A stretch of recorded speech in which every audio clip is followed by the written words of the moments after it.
విజయనగరం జిల్లా బొబ్బిలిలో శ్రీ రుక్మిణి సత్యభామ సమేత వేణుగోపాల స్వామి ఆలయంలో ధనుర్మాస సందర్భంగా పూలంగి సేవ ఏర్పాటు చేశారు.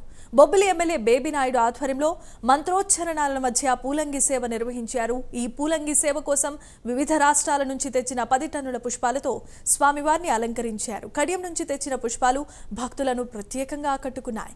అయితే భక్తులు తెల్లవారుజాము నుంచే స్వామివారి దర్శనం కోసం బారులు తీరారు. ఆలయ ప్రాంగణమంతా నారాయణ నామస్మరణతో మారుమ్రోగింది. జిల్లా ప్రముఖులు, ఎమ్మెల్యేలు వచ్చి స్వామివారిని దర్శించుకున్నారు.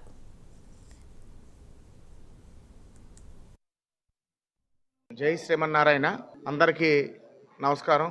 శ్రీ శ్రీ శ్రీ త్రిదండి శ్రీమన్నారాయణ రామచంద్ర స్వామి వారి యొక్క మంగళాశాసనములతో అంగరంగ వైభవంగా ప్రారంభమైనటువంటి మన ప్రాంత వెలవేల్పు మన రక్షకుడు రుక్మిణి సత్యభామ సమేత శ్రీ వేణుగోపాల స్వామి వారి యొక్క పూలంకి సేవ సుమారు 10 టన్నుల బరువు పువ్వులతో, సుమారు 50 వివిధ రకాల పువ్వులతో ఇవాళ కోవిల్ని, మూల విరాట్ని, ఉపాలయాల్ని అన్నిటినీ కూడా అలంకరించడం జరిగింది.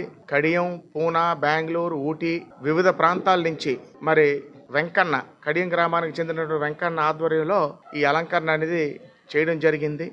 సుమారు 15,000 నుంచి 20,000 మందికి భక్తులు వచ్చినా సరిపడే విధంగా తీర్థప్రసాదాలు అన్నింటినీ కూడా సిద్ధం చేయడం జరిగింది.